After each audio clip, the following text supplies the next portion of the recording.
Hello बच्चों, good morning. My name is Sonu Kumar Maurya. भाई, हमने क्या किया था इसके पहले सेशन में? सेक्शन 89 कंप्लीट किया था, जिसमें आपको हमने बताया था बेनिफिशियल ओनर के बारे में। ठीक है, अब हम लोग बात करेंगे beneficial owner plus significant. Okay, significant beneficial owner के बारे में हम लोग पढ़ेंगे। ठीक है ना? अब ये सिग्निफिकेंट क्या होता है? मतलब एक ऐसी मतलब इंडिविजुअल शेयर होल्डर जो आपके कंपनी का वो इतना ज्यादा शेयर होल्ड करे जिससे कि वो क्या करे, किसी भी मान लो कि डिसीजन या आपके यहाँ एसआर ओआर हो रहा है तो उस पे वो इन्फ्लुएंस कर सके, तो उसे हम बोलते हैं सिग्निफिकेंट बेनिफिशियल ओनर। ठीक है ना? चलो, अब इसको देखते हैं। As per section 90 of the companies act 2013, every significant beneficial owner is required to disclose the nature of his interest. मतलब कि बेटा, अब आपके कंपनी का कोई शेयर होल्ड कर रखा है, वो शेयर होल्डर है। अब वो शेयर होल्डर किसी और को बेनिफिशियल इंटरेस्ट ओनर बनाता है। अब वो बेनिफिशियल ओनर बना दिया किसी और को। अब लेकिन कंपनी को ये नहीं पता कि सिग्निफिकेंट बेनिफिशियल ओनर कौन है। तो इस केस में वो कंपनी कहती है कि जो भी सिग्निफिकेंट बेनिफिशियल ओनर है वो कंपनी को क्या बताएगा, डिस्क्लोज करेगा नेचर। मतलब कंपनी को डिस्क्लोज करना पड़ेगा नेचर ऑफ इंटरेस्ट। भाई, नेचर क्या है इंटरेस्ट का? मतलब मेन इंटरेस्ट उनका जो मोटिव है, डिविडेंड का है या फिर वोटिंग पावर का है, कैसा नेचर है। ठीक है ना? Okay. other particulars within the prescribed period of time to the company, which in turn will inform the same to the registrar of a company। अब बेटा, कंपनी के आपको पता है क्या बनते हैं? बहुत सारे। भाई, क्या होते हैं? Financial statement. अब उसमें आपको क्या करना पड़ेगा? डिस्क्लोज करना पड़ेगा कि हमारे ये जो बंदे हैं वो हमारे सिग्निफिकेंट बेनिफिशियल ओनर है। और साथ में आपको क्या करना पड़ेगा? आरओसी को इन्फॉर्म करना पड़ेगा। उनके बारे में हमें डिटेल्स देनी पड़ेगी। ठीक है, डिटेल्स में आपको क्या बताना पड़ेगा? बेनिफिशियल ओनर का जो भी नेचर है और उनके पार्टिकुलर्स के बारे में बताना पड़ेगा। जो आपको कौन देता है? सिग्निफिकेंट बेनिफिशियल ओनर प्रोवाइड करता है। वही same as it is ROC को आपको क्या करना है? बता देना है। ठीक है ना? चलो, इन दिस कनेक्शन एमसीए, ठीक है ना, MCA has issued the companies rule 2018 which deal with identification and reporting in connection with SBO. ठीक है ना? अब क्या आता है बेटा, यहाँ पे एक आपकी मिनिस्ट्री है। ठीक है ना? आपको पता है एमसीए जो है वो कंपनी को क्या करता है, जैसे कि अगर कोई भी चीज है आपको कंपनी रजिस्टर्ड करना है तो आपको क्या करना होगा? एमसीए से जाके रजिस्टर कराना पड़ता है। पोर्टल पे जाके लॉगिन करो और जो भी चीजें हैं रिक्वायरमेंट वो सारी चीजें कंप्लाई करना पड़ता है। वैसे ही आपका एमसीए क्या करता है बेटा? कुछ रूल्स इशू करता है कि कैसे हम आइडेंटिफाई करेंगे कि हमारे कंपनी का बेनिफिशियल मतलब सिग्निफिकेंट बेनिफिशियल ओनर कौन कौन है और कैसे हम उन्हें बोलेंगे कि ये सिग्निफिकेंट है। ओके बेटा, बेनिफिशियल ओनर तो बहुत होते हैं लेकिन सिग्निफिकेंट बेनिफिशियल ओनर कौन कौन है इसको आइडेंटिफाई करने के लिए उन्होंने रूल इशू किया है। जिस केस में आपको कुछ रूल्स पता चलेगा। सबसे पहले आप समझो सिग्निफिकेंट बेनिफिशियल ओनर होता क्या है। Section 90 subsection 1 provide that every individual. अब देखो बेटा, सिग्निफिकेंट बेनिफिशियल ओनर चाहे तो वो इंडिविजुअल हो सकता है। ठीक है ना? मतलब इंडिविजुअली होल्ड करे सारे के सारे शेयर्स या राइट्स जो भी चीजें हैं।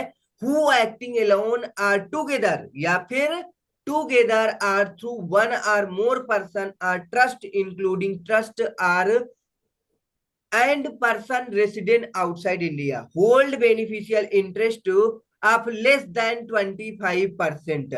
एक चीज याद रखना, आप बेनिफिशियल सिग्निफिकेंट बेनिफिशियल ओनर अगर पहचानना है, जानना है, आइडेंटिफिकेशन करना है तो उस केस में भाई होल्डिंग कितनी होनी चाहिए? Less than 25%। ये याद रखना सबसे पहला पॉइंट बेटा। लेस देन 25% और सच other percentage as may be prescribed. अब बात आ रही है लेस देन 25% होना चाहिए अगर हमको क्या बनना है बेटा, बेनिफिशियल ओनर बनना है तो उस केस में, ठीक है ना। चलो यहाँ पे एक चीज याद रखना, नॉट लेस देन 25%, ठीक है ना।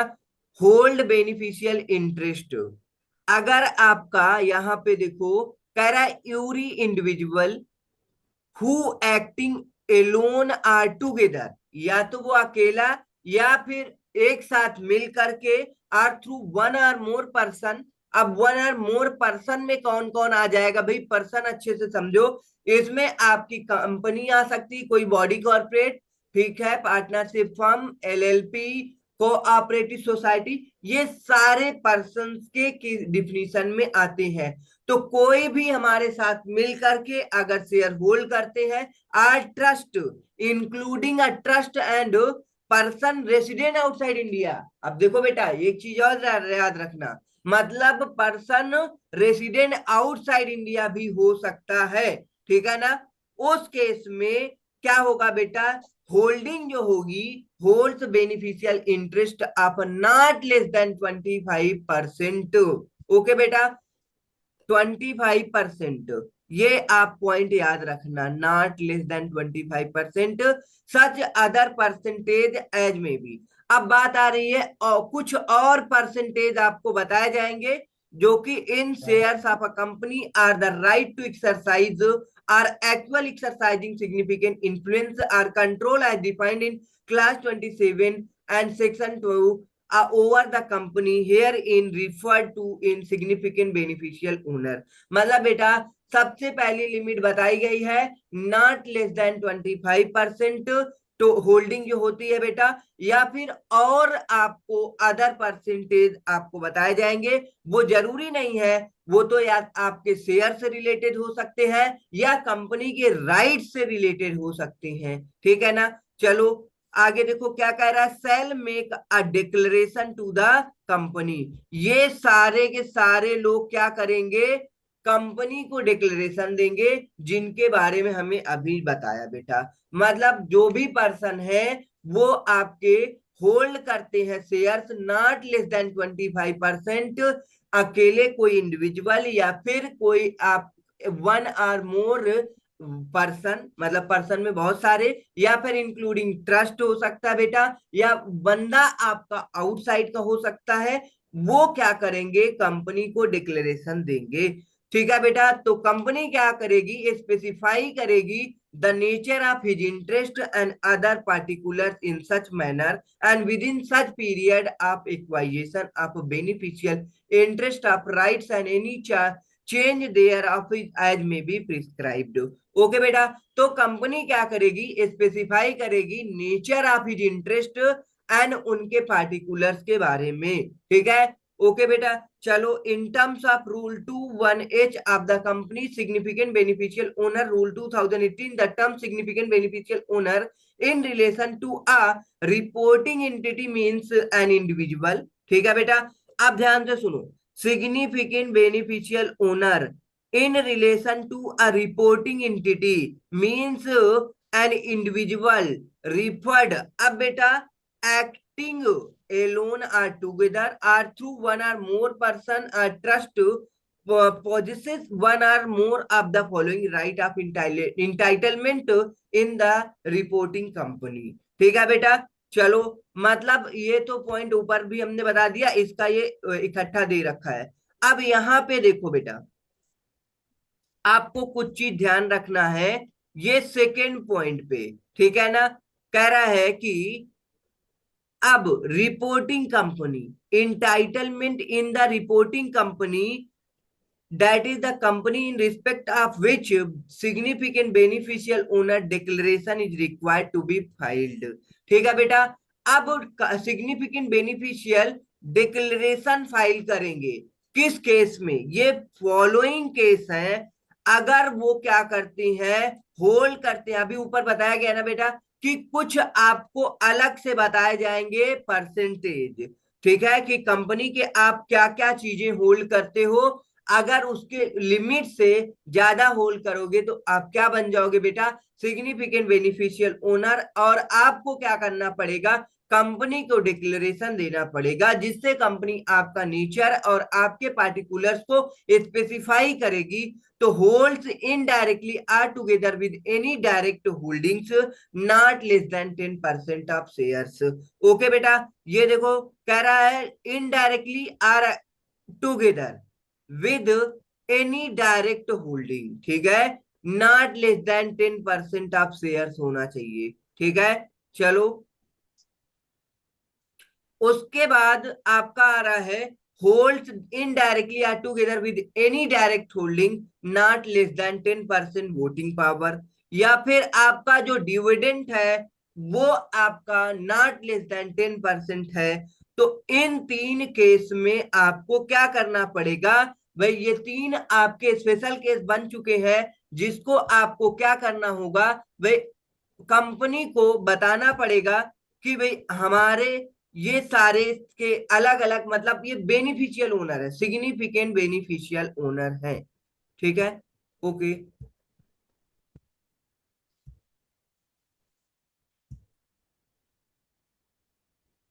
हाँ बेटा, तो अगला पॉइंट है, कह रहा है the right to exercise or actually exercise significant influence or control in any manner or other than through direct holding Elon.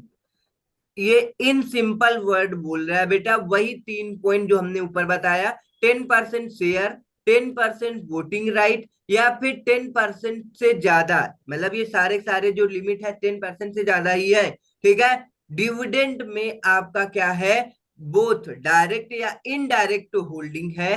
तो इस केस में right to taken together or such individual exercise significant influence, इन सबको हम लोग क्या बोलेंगे, significant influence, control indirectly or along with direct holding in reporting company. The amendment rule further explain that, क्या कह रहा है बेटा, amendment rule further explain that if an individual, अगर एक बेटा आपका क्या है, इंडिविजुअल है, तो उस केस में does not hold any indirect right और entitlement as mentioned 1 to 2 or 3 above, he will not be considered to be a significant beneficial owner।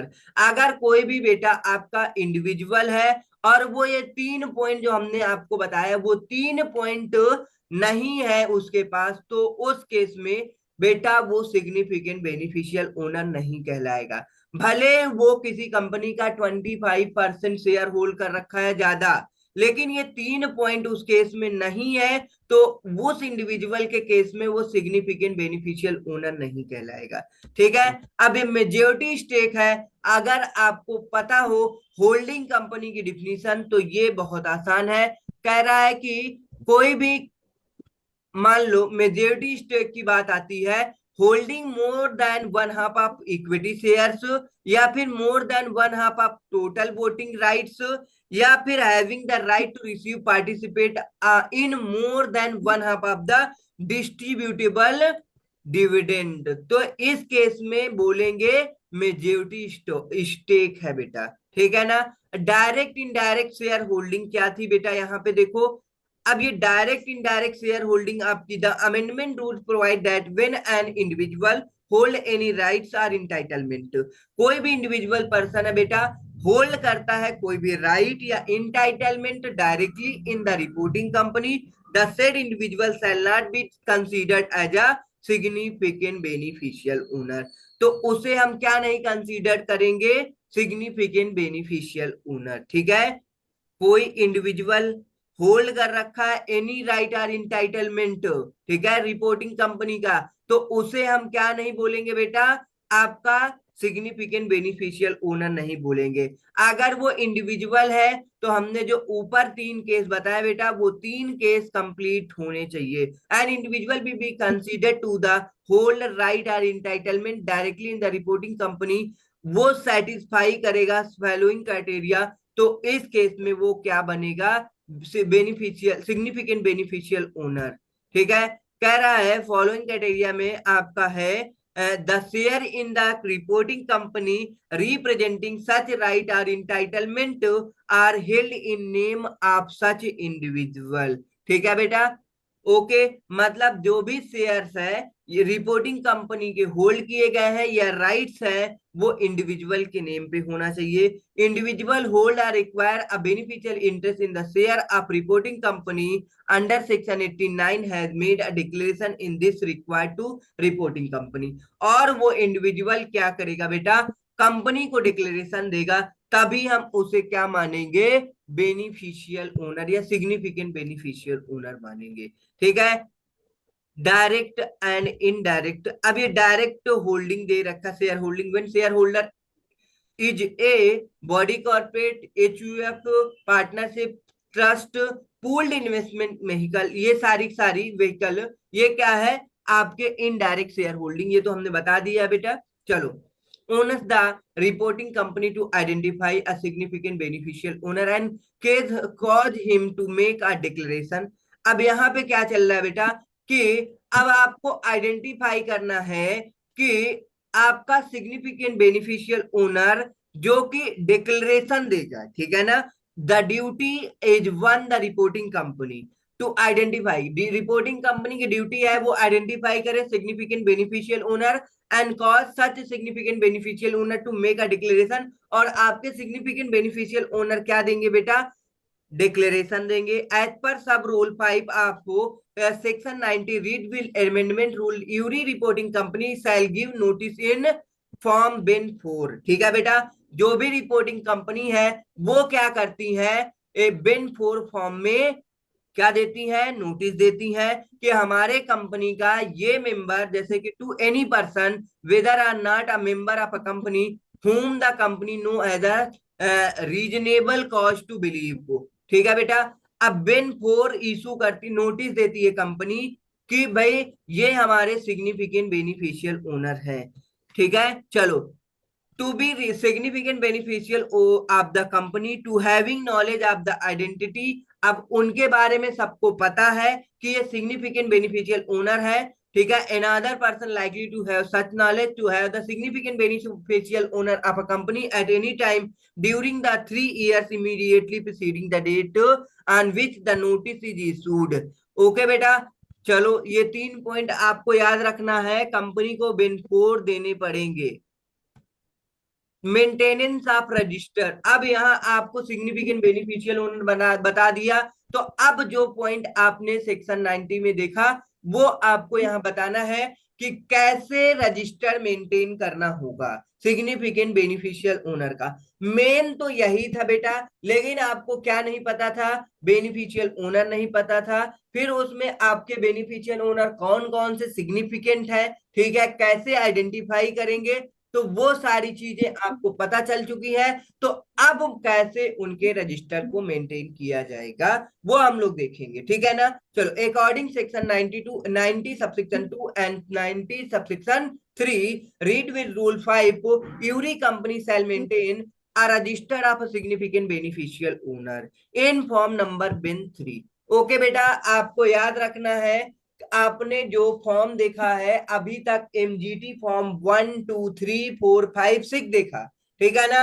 अभी ये आ गया आपका बिन 3। ठीक है। ओके बेटा, बिन 3 क्या होता है, बेनिफिशियल सिग्निफिकेंट बेनिफिशियल ओनर के लिए होता है। तो ये कब कौन फाइल करता है बेटा, बताओ। कंपनी मेंटेन करती है जब रजिस्टर्ड सिग्निफिकेंट बेनिफिशियल ओनर की, तो वो क्या करती है, बिन 3 फाइल करती है। ठीक है। किसको, भाई आरओसी को। और बिन 4 कौन देता है बेटा, बिन 4 देता है आपका जो सिग्निफिकेंट बेनिफिशियल ओनर रहेगा वो देगा किसको, कंपनी को। उसमें उसका इंटरेस्ट और उसके पार्टिकुलर्स लिखे होते हैं। बिन 4 कौन देता है, एसबीओ देता है। बिन 3 कंपनी देती है। ठीक है ना। विच शैल बी ओपन फॉर, जो आपका रजिस्टर्ड होता है बेटा वो रजिस्टर आपका ओपन रहता है किसके लिए, इंस्पेक्शन के लिए ड्यूरिंग बिजनेस आवर। कब के लिए, बिजनेस आवर के आर में। कब, reasonable time not less then 2 hours, मतलब जब तक एक आपका रीजनेबल टाइम बता दिया गया है कि भाई 2 आवर्स तो आपको टाइम मिलेंगे ही मिलेंगे इंस्पेक्शन करने के लिए। ऐसा नहीं है कि आप आओ और 1 घंटे में हम आपको बोल दे बट इट्स ओवर और आप जाओ, ऐसा बिल्कुल नहीं होगा। ठीक है ना। आपको प्रॉपर मतलब 2 आवर्स से ज्यादा टाइम मिलेगा, और आप उसे प्रॉपर तरीके से कब जाके इंस्पेक्शन करोगे, वर्किंग आवर्स में। वर्किंग आवर्स पता होगा बेटा आपको, 9 to 6 PM तक रहेगा, 9 AM to 6 PM तक रहेगा टाइम, ये वर्किंग आवर्स होते हैं। ठीक है ना।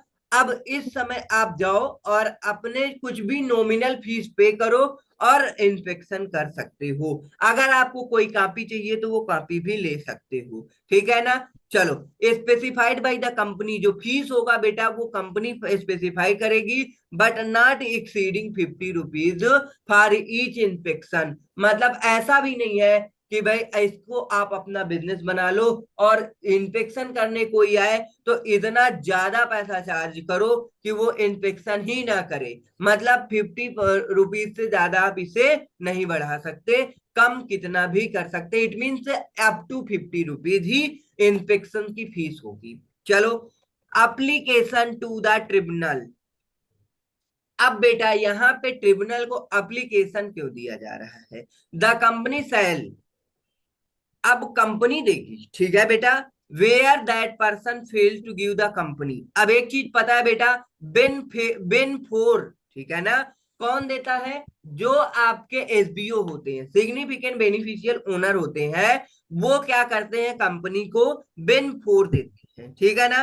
उसमें क्या होता है, भाई बेनिफिशियल सिग्निफिकेंट बेनिफिशियल ओनर का इंटरेस्ट, भाई उसका इंटरेस्ट डिविडेंड में है या फिर उसका इंटरेस्ट वोटिंग राइट में है, किस चीज में है वो इंटरेस्ट, और आपने अपने पार्टिकुलर्स बताना है किससे, बेनफोर से। ठीक है ना। चलो, तो अब ये बात आती है कितने दिन में देना होता है, 30 दिन में, विद इन 30 डेज में। अब क्या बात आई कि आप क्या कर रहे हो बेटा, ये चीज प्रोवाइड नहीं कर रहे हो। किसको नहीं प्रोवाइड कर रहे हो? कंपनी को। अगर आप कंपनी को बेन फोर नहीं दोगे बेटा, तो कंपनी आगे बेन थ्री कैसे देगी? ठीक है ना। तो अगर आपने बेन फोर नहीं प्रोवाइड किया, पहला पॉइंट, ठीक है ना, within 30 days of the date of notice, ठीक, और उसके बाद इंफॉर्मेशन आपने दिया और साथ में वो इंफॉर्मेशन क्या है बेटा, नॉट सेटिस्फैक्ट्री है, तो इस केस में क्या हो जाएगा बेटा, कंपनी क्या करेगी, सेल अप्लाई करेगी to the tribunal within a period of 15 days. मतलब 30 डेज में आपको देना होता है, आपने नहीं दिया तो आप 15 डेज और वेट करेगी। 15 डेज के अंदर अंदर, मतलब 15 डेज से ज्यादा नहीं होगा, कंपनी क्या करेगी, अप्लाई करेगी ट्रिब्यूनल को of the expiry of the period specified in the notice, कि भाई हमने डेट ऑफ नोटिस के बाद हमने बोला कि हमें एक आप बेनफोर दे दो। ठीक है ना। 30 दिन का टाइम था, जो भी हमारे एसबीओ थे वो क्या किए, हमें बेनफोर नहीं प्रोवाइड किए।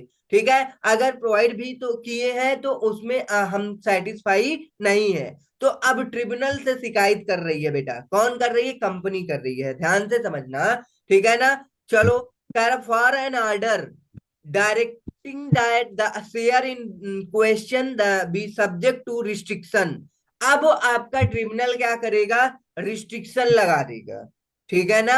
Regard to transfer of interest, जो भी शेयर का इंटरेस्ट होगा बेटा, शेयर होल्डर किसी को बेनिफिशियल ओनर बताया, ठीक है, बेनिफिशियल ओनर बनाया, अब उसको ये इंटरेस्ट नहीं ट्रांसफर किए जाएंगे। ठीक है ना, रिस्ट्रिक्शन लग जाएगा।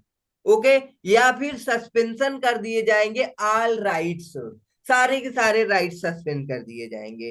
अटैच टू द शेयर्स, जो भी शेयर से रिलेटेड राइट्स होंगे, हमने बताया शेयर में आप अगर आप शेयर सोल्ड करते हो तो आपके पास बहुत सारे राइट्स होते हैं, इन राइट्स को किसी को ट्रांसफर कर देते हो तो वो बन जाते हैं आपके बेनिफिशियल ओनर। ठीक है। बेनिफिशियल ओनर को भी अब कंपनी क्या कर रही है, अलग से सेपरेट कर रही है कि हमारे कौन से सिग्निफिकेंट बेनिफिशियल ओनर है, उनसे हमें एक बेनफोर चाहिए। अब बेनफोर नहीं दिए, ट्रिब्यूनल से शिकायत कर दिया गया। शिकायत करने के बाद अब ट्रिब्यूनल क्या करेगी, या तो इंटरेस्ट पे रिस्ट्रिक्शन लगा देगी या तो सारे राइट को सस्पेंशन कर देगी। इंटरेस्ट मतलब या तो वोटिंग पावर पे ही लगाएगी, डिपेंड करता है भाई इंटरेस्ट क्या है।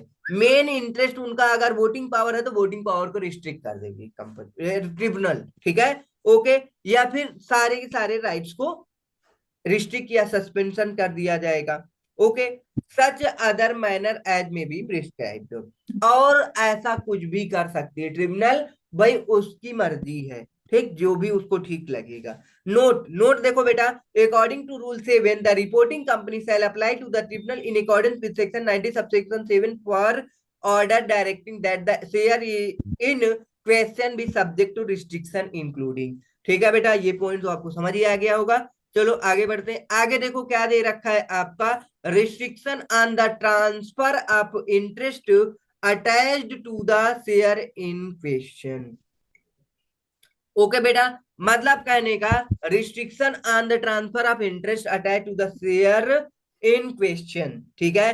पहला, suspension of right to receive dividend, या तो डिविडेंड का जो राइट है बेटा उसका सस्पेंशन किया जा सकता है, or any distribution in relation to the share in question, ठीक है बेटा। या फिर सस्पेंशन ऑफ वोटिंग राइट, हमने बताया आपके शेयर में बहुत सारे राइट्स होते हैं, कोई भी इंडिविजुअल राइट को क्या कर सकते हैं, रिस्ट्रिक्ट कर सकते हैं, या फिर आपके डिविडेंड को रिस्ट्रिक्ट कर सकते हैं, या वोटिंग राइट को रिस्ट्रिक्ट या फिर सस्पेंशन कर सकते हैं, या any other restriction on all और any of its rights attach with the share in question. Okay बेटा, सारे राइट्स को रिस्ट्रिक्ट करने की पावर है आपके ट्रिब्यूनल के पास। Section 90 subsection 8 state that on any application made under subsection 7 the tribunal may after giving an opportunity of being heard.